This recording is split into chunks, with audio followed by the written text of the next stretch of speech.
Birch Knob Section. We'll sign in here and let everyone know we're out the trail. Now, incidentally, Pine Mountain Trail skirts the ridge line of Pine Mountain, which stretches from Breaks Interstate Park,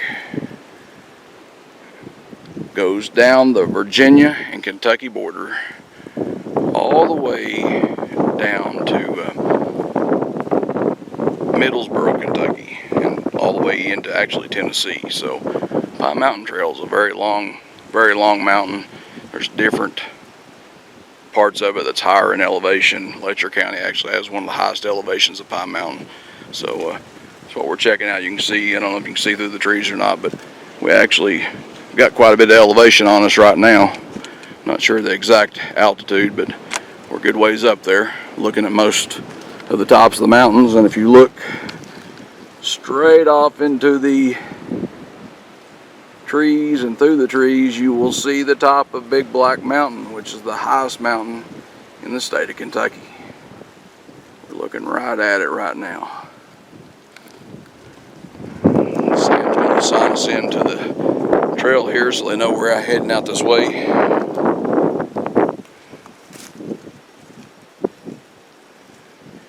In my mind, this is one of the neatest sections of the trail. There's a lot of neat rock formations all over the trail, but this seems to have most of the rock formations that I've come across on the trail anyway, at least until you get to Breaks.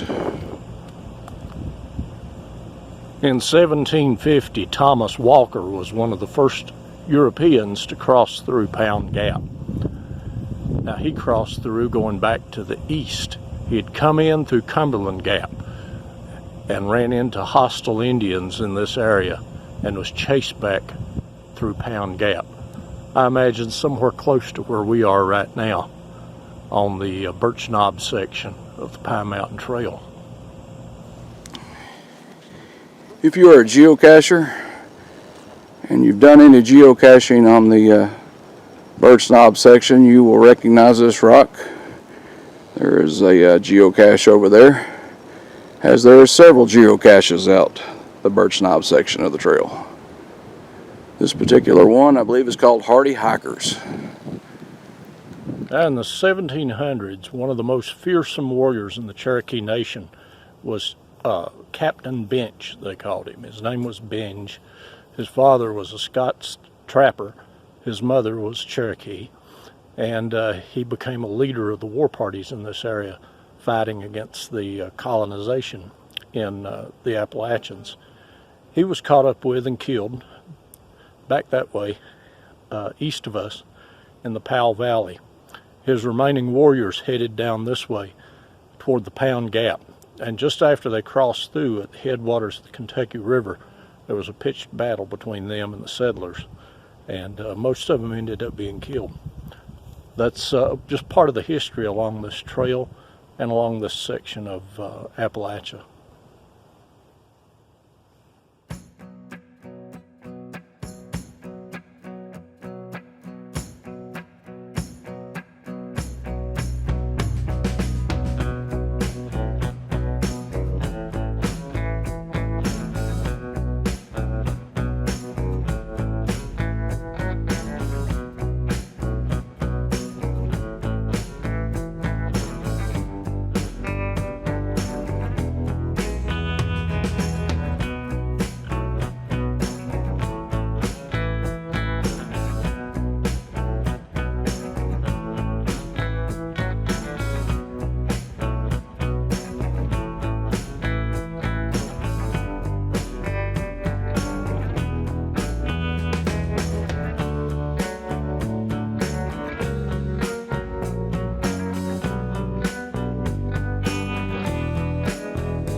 Sam, you probably know as much about the history of Pine Mountain Trail as anyone around here, seeing as you work for the newspaper and everything. Tell us a little bit about Pine Mountain Trail and how it got started. Well, it started just because of some local hikers who thought it would be a good thing to have a trail similar to the Appalachian Trail through here. And eventually it became part of the Great Eastern Trail as well, which is still under construction, and it'll go from way up into the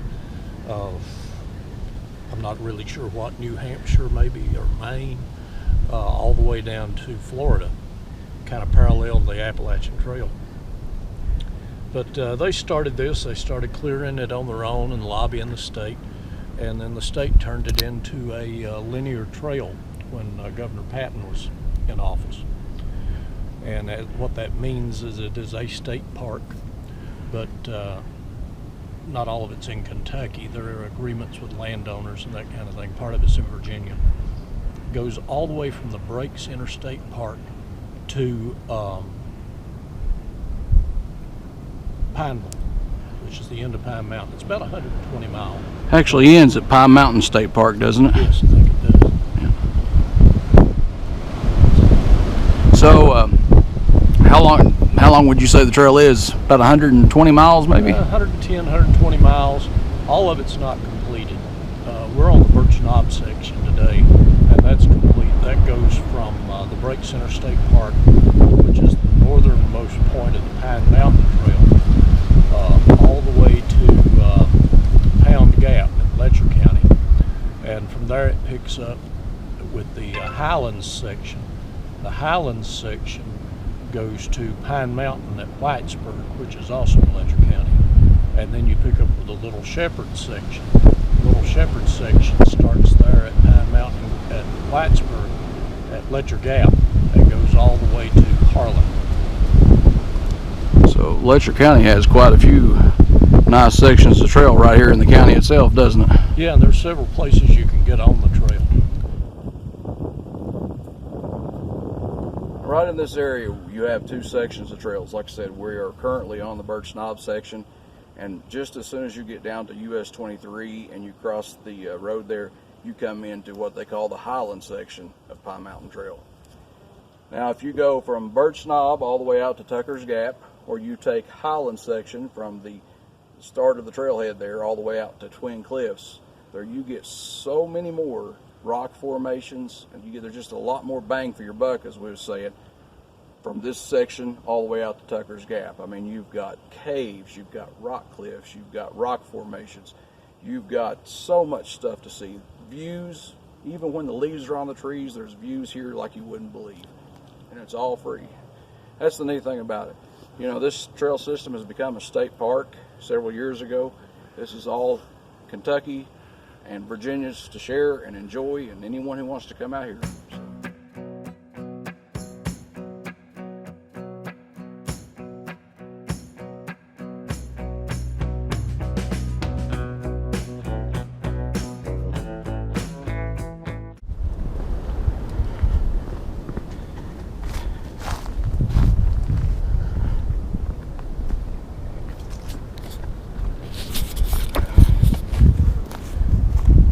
Almost at Stair-Step Cave.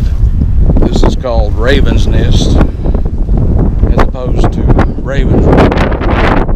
This is Raven's Nest. The trail goes down this slope here, and we'll be at the Stair-Step Caves very shortly. They've added steps since the last time I was here. That makes things much easier.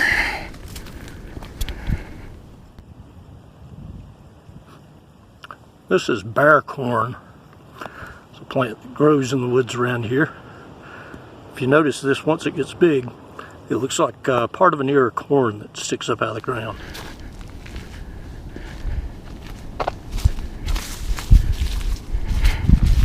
And as I was saying, the rock that we was just on is Raven's Nest.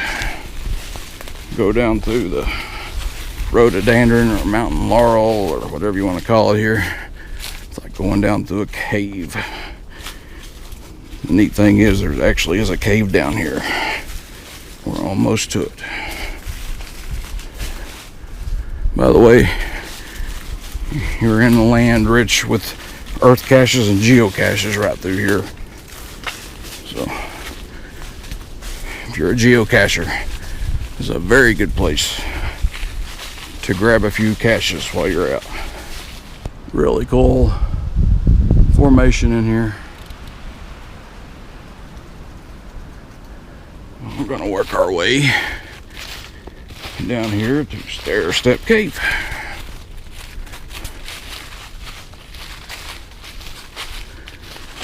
I'll tell you a little story about Stair-Step Cave. The last time I was over in this area, I actually came across the bear right in this general area right here. Luckily, it ran before I had a chance to run. So that was pretty cool.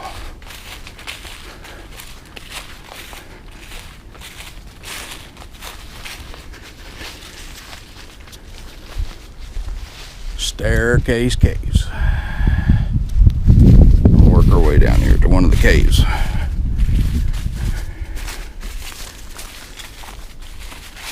It's actually a really nice cave down here. And it is an earth cache, by the way. So definitely it has grown up quite a bit since the last time I was here. So be very careful for snakes as you get through here. But here is one of the caves. Ouch. Just so happens I have a flashlight with me. I'm supposed to have here somewhere.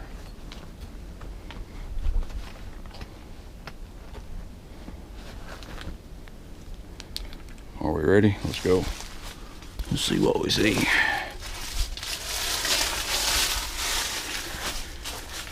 Like I said, there was a bear in here the last time I was here. Hopefully he's not here this time. I don't see him, so that's good. Looks like someone's been camping back in here.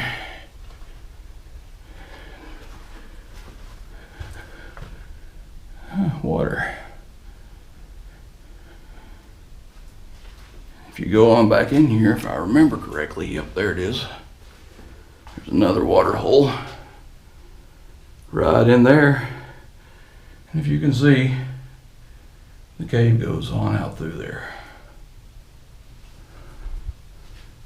Any bats in here? I don't see any. I'm sure there is somewhere though. Stair-Step Caves. Oh, looks like somebody's been partying in here.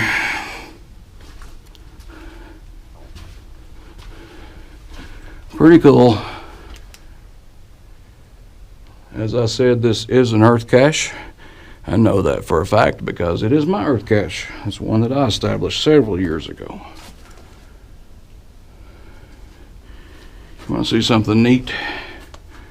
Look at all these pea gravel in these rocks. It's neat. It's really, really neat. Very cool. Very cool. Really cool. Amazing place.